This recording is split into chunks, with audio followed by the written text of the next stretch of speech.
जय मसीह की प्रिय विश्वासी भाई एवं बहन, प्रभु यीशु का हम धन्यवाद करें एक और सुंदर अवसर के लिए, नए दिन के लिए, प्रभु की उपस्थिति और इस अच्छे स्वास्थ्य के लिए जो प्रतिदिन प्रभु रिन्यू करके हम सबको दान करता है।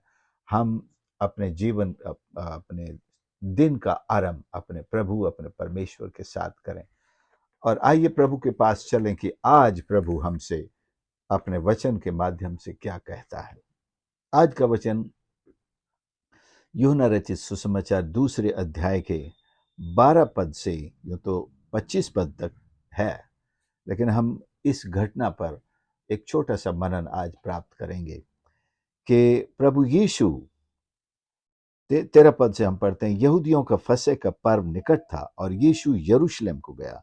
उसने मंदिर में बैल, भेड़ और कबूतर के बेचने वालों और सराफों को बैठे हुए पाया। तब उसने रस्सियों का कोड़ा बनाकर सब भेड़ों बैलों को मंदिर से निकाल दिया और सराफों के पैसे बिखेर दिए और उनके पीढ़ों को उलट दिया और कबूतर बेचने वालों से कहा, इन्हें यहां से ले जाओ, मेरे पिता के घर को व्यापार का घर मत बनाओ।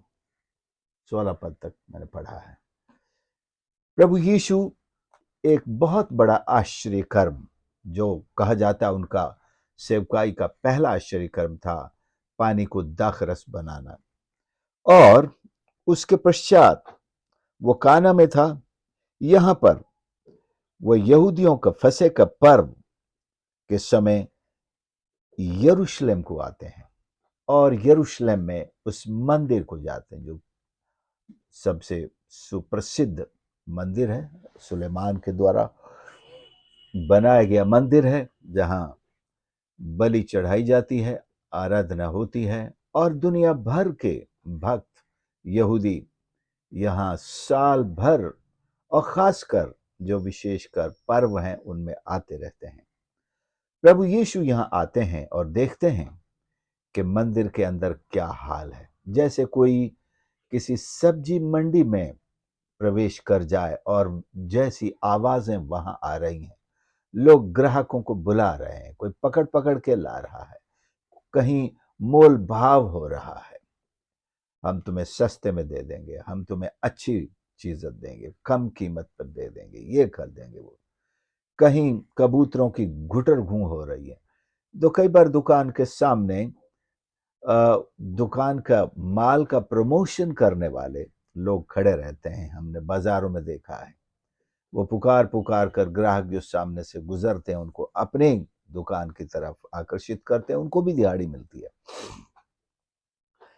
ऐसा एक नजारा परमेश्वर के पवित्र मंदिर में, जैसे कोई किसी ऐसे बाजार में घुस गया जो साप्ताहिक बाजार है या क्या। प्रभु यीशु ने तो उसे डाकुओं की खोह कहा। डाकुओं की खोह में क्या नजारा होता होगा जब वे माल कहीं से लूट कर लाते हैं, तो वहां पर उस खोह में बैठकर छिप करके उसको माल का बंटवारा करते हैं। ये मैं लूंगा, ये मैंने लूटा है, ये उसने लूटा है। कई बार वो लूट में सोना चांदी और पैसे, कैश, गहने सब लेकर आते हैं। तो किसी का अंग काट कर भी गहने निकाल के खींच के लाते हैं। लोगों को कोई नहीं देना रेजिस्ट करता है तो उनको तलवार से या चाकू से या कई बार बंदूक से उड़ा करके भी उनको लूट करके सारा सामान लेकर के आते हैं।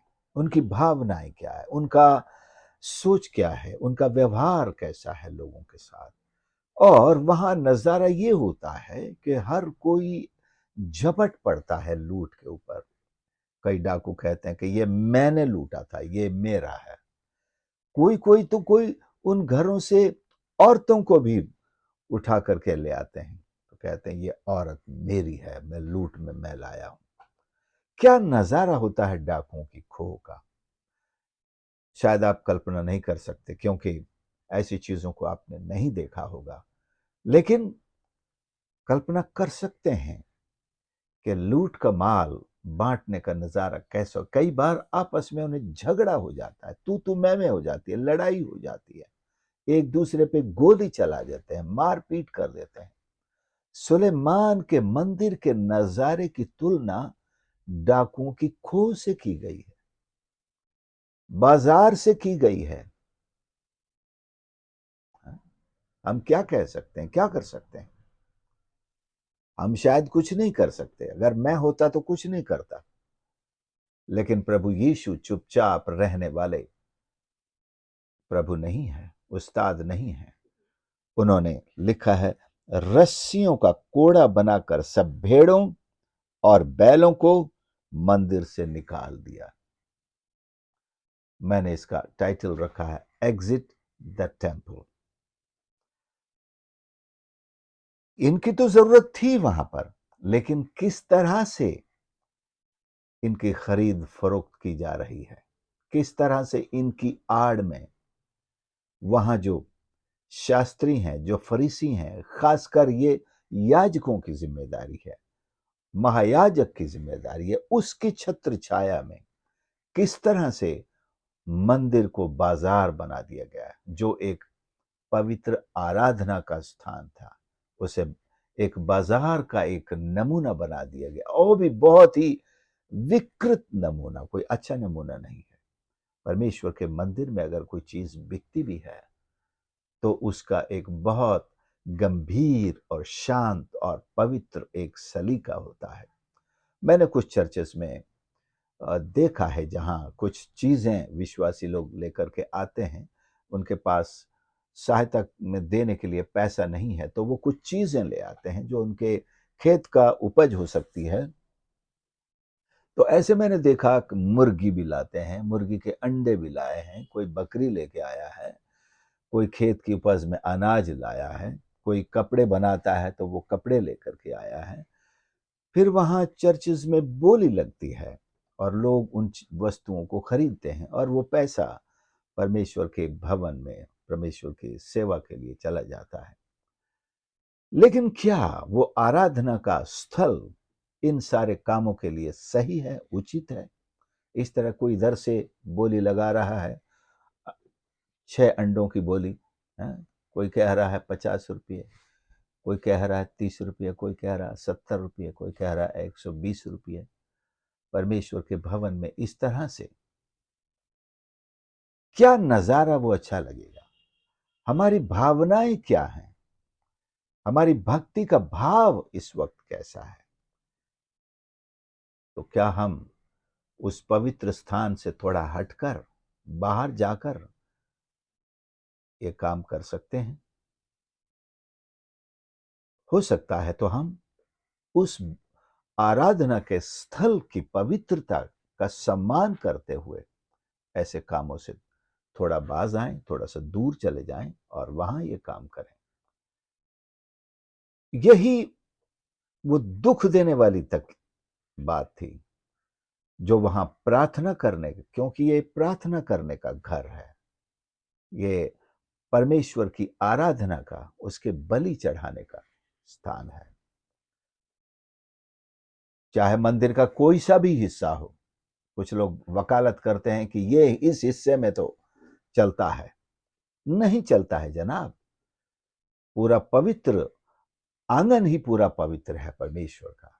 सो नहीं चलता है कि ये पूरा परमेश्वर की महिमा के लिए डेडिकेट किया गया है, पवित्र किया गया, सैंक्टिफाइड किया गया है। हम क्या कर रहे हैं वहां पर? अब मैं इसके आत्मिक आइडेंटिटी पर आता हूं। आज हो सकता है हम बैल, बकरे, बछड़े या कबूतर, मुर्गी ये तो नहीं लेके जाते होंगे, या कहीं कहीं लेके जाते भी हैं लोग, वो तो बलि करने के लिए लाए जाते थे, लेकिन आज हम केवल चर्च में देने के लिए लेकर आते हैं। क्या हम परमेश्वर के भवन की पवित्रता का सम्मान करते हैं? क्या हम प्रभु की उपस्थिति का सम्मान करते हैं? वहां प्रभु उपस्थित होता है, हमसे भेंट करता है, हम आराधना में जाते हैं, और इस तरह से हमारे दिमाग, हमारे दिल ऐसे विचारों से भरे हुए हों, बिल्कुल जैसे हम बाजार से निकल के आए हों। हमारे विचारों में एक ऐसा बाजार घुसा हुआ, हमारे दिल में एक ऐसा बाजार घुसा हुआ है कि हम शांत चित्त होकर परमेश्वर की आराधना नहीं कर सकते।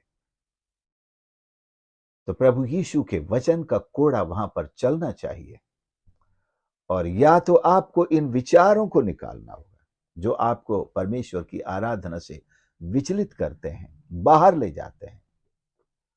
आज बहुतों के मोबाइल जो हैं वो उन जानवरों के समान हो गए हैं। वो वहां बैठकर मोबाइल को ईश्वर की सेवा या आराधना या स्तुति का कोई साधन नहीं बना पाते हैं। वो उनको वहां बैठ करके वही सब चलाते रहते हैं। उनके जो संसार की बातें हैं, संसार की चीजें हैं, वस्तुएं जो उन्होंने भरी हैं उसमें, और तरह तरह की धुन परमेश्वर के भवन में कॉल आते समय बजती है, तो सारी कलीसिया डिस्टर्ब होती है। परमेश्वर के महिमा का भी हम इसे कारण बना सकते हैं। मैं इस मोबाइल को फेसबुक पर लाइव करने के लिए, यूट्यूब पर लाइव करने के लिए इस्तेमाल करता हूं। कोई कॉल नहीं उठाते हैं हम, लेकिन अगर कोई बहुत ज्यादा सीरियस कॉल कोई हो तो आराधना के बाद ही हम उसको रिस्पॉन्ड करते हैं। सो प्रियो, हमारे मंदिर, हमारे फिजिकल मंदिर जहां हम आराधना करने के लिए इकट्ठा होते हैं, और ये आत्मिक मंदिर, हमने इसमें क्या बसा रखा है, इसमें क्या विचार आते हैं, इसमें कैसे कैसे विचार आते हैं।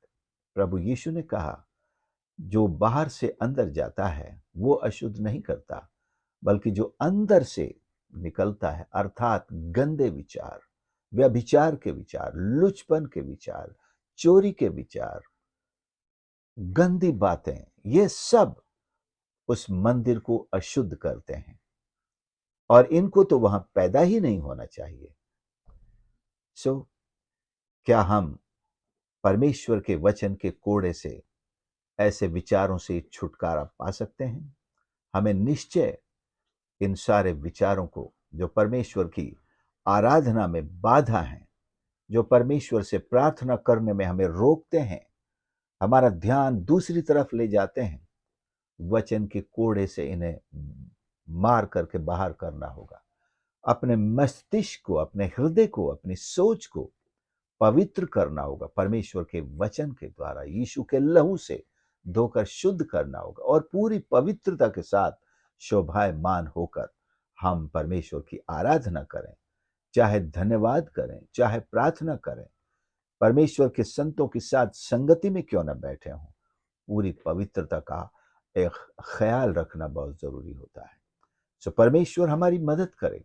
जिस प्रकार यीशु ने उस मंदिर को पवित्र किया, शुद्ध किया, उसी तरह आज भी हम अपने इस मंदिर को, जिसमें प्रभु निवास करते हैं, पवित्र आत्मा निवास करता है, प्रतिदिन उसके वचन के स्नान से शुद्ध करें और धोएं, और जांचें कि कहीं ऐसा कोई विचार तो नहीं है, जैसे का भेड़ों को और बैलों को, और बकरे भी होंगे उसमें, और कबूतर, इस प्रकार के कोई, हालांकि ये चीजें बलि के लिए जरूरी थी, हो सकता है वो चीजें जो आराधना के लिए जरूरी हैं, लेकिन अगर वो रुकावट बनती हैं, हमारे ध्यान को दूसरी तरफ ले जाती हैं, भंग करती हैं, आपका मोबाइल अगर आपको आराधना में डिस्टर्ब करता है तो इसे बाहर रखें।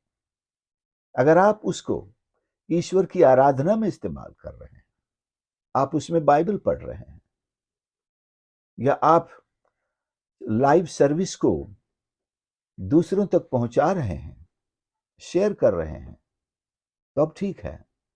लेकिन यदि आप उसको इसलिए खोलकर बैठे हैं कि आपको वचन अच्छा नहीं लग रहा है, आपको गाना अच्छा नहीं लग रहा है, आपका टाइम पास नहीं हो रहा है, या टाइम पास करने के लिए आए, इसलिए मोबाइल ही चला लेते हैं, तब आप वही शिकार बन चुके हैं जैसे डाकुओं के खोह में डाकू जो कुछ कर रहे थे वही आप कर रहे हैं। कुछ लोग कुछ और काम करते हैं, मोबाइल को ही सारा दोष क्यों दें।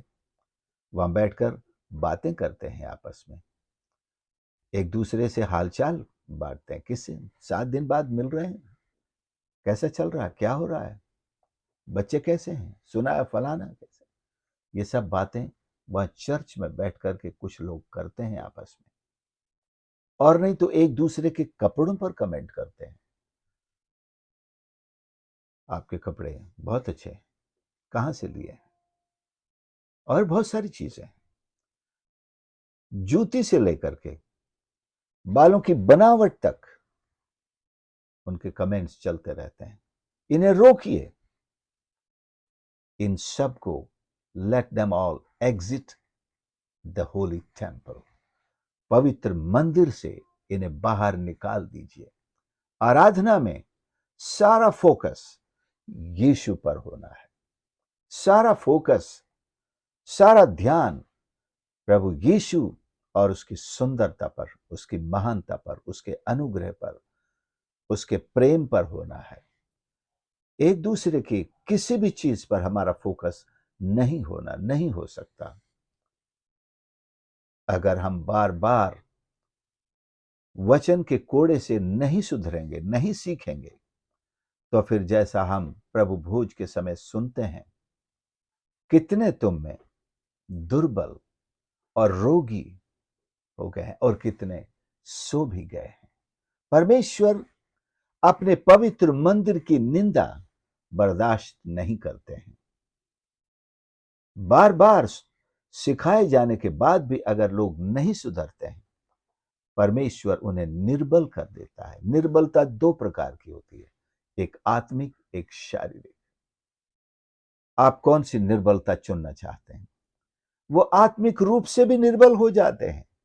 परमेश्वर के वचन से अगर दूर रहेंगे तो कहां बलवंत होंगे, कहां बढ़ेंगे, कहां परिपक्व होंगे ईश्वर के वचन में, आत्मिकता में। और अगर शारीरिक रूप से प्रभु ने,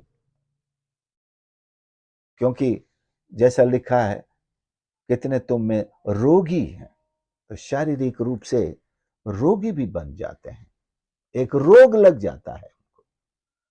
और परमेश्वर फिर अपने भवन की पवित्रता को और ज्यादा रौंदने नहीं देता है उन्हें, तो फिर उन्हें भवन से बाहर कर देता है, वहां अब दोबारा नहीं आना। सुप्रियो, हमारा परमेश्वर, हमारा प्रभु प्रतिदिन हमारे हृदय को पूरी पवित्रता के साथ शोभायमान देखना चाहता है। हमारी आराधना पवित्रता से भरी होनी चाहिए, हमारे विचार पवित्र होने चाहिए, गंदे विचार पूरी तरह बाहर कर दिए जाएं। तो इस तरह प्रभु ने मंदिर को शुद्ध किया। आज भी प्रभु यीशु मंदिर को शुद्ध करते हैं। क्या आपका मंदिर शुद्ध है? Let all these disturbing thoughts, unholy thoughts and worries सब को हृदय से बाहर करें। अपने हृदय पर उसके लहू का छिड़काव ले लें, पवित्र जल का छिड़काव ले लें और शुद्धता, पवित्रता के साथ प्रभु के सम्मुख आए। आइए हम प्रार्थना करें। प्यारे प्रभु, हमारे परमेश्वर, हम धन्यवाद करते हैं आपके इस पवित्र वचन के लिए, जो हमें हमारे जीवन को आपके सम्मुख हमेशा पवित्रता के साथ शोभायमान होकर आराधना करने के लिए प्रेरित करता है। हमारी सहायता करें परमेश्वर कि हम प्रतिदिन अपने आप को जांचने वाले बन सकें, ताकि ऐसे विचार जो हमारी पवित्रता को प्रभु आपके सम्मुख आने से रोकते हैं और आपकी आराधना करने से हमें दूर करते हैं, उन्हें हम दूर कर सकें। हमारी सहायता कर, अपने पवित्र वचन के द्वारा हमें धोकर शुद्ध कर, लहू से धोकर शुद्ध कर, हर एक सुनने वाले को इसी तरह आशीष कर। प्रार्थना उद्धार करता प्रभु यीशु के नाम से मांगते हैं, आमीन। प्रभु आप सबको आशीष करे। आपने संदेश को सुना, जरूर दूसरों के साथ भी शेयर करें। परमेश्वर की उपस्थिति आपकी रक्षा करे। और यदि इस चैनल को अभी तक सब्सक्राइब नहीं किया है तो प्लीज सब्सक्राइब कर लें। God bless you.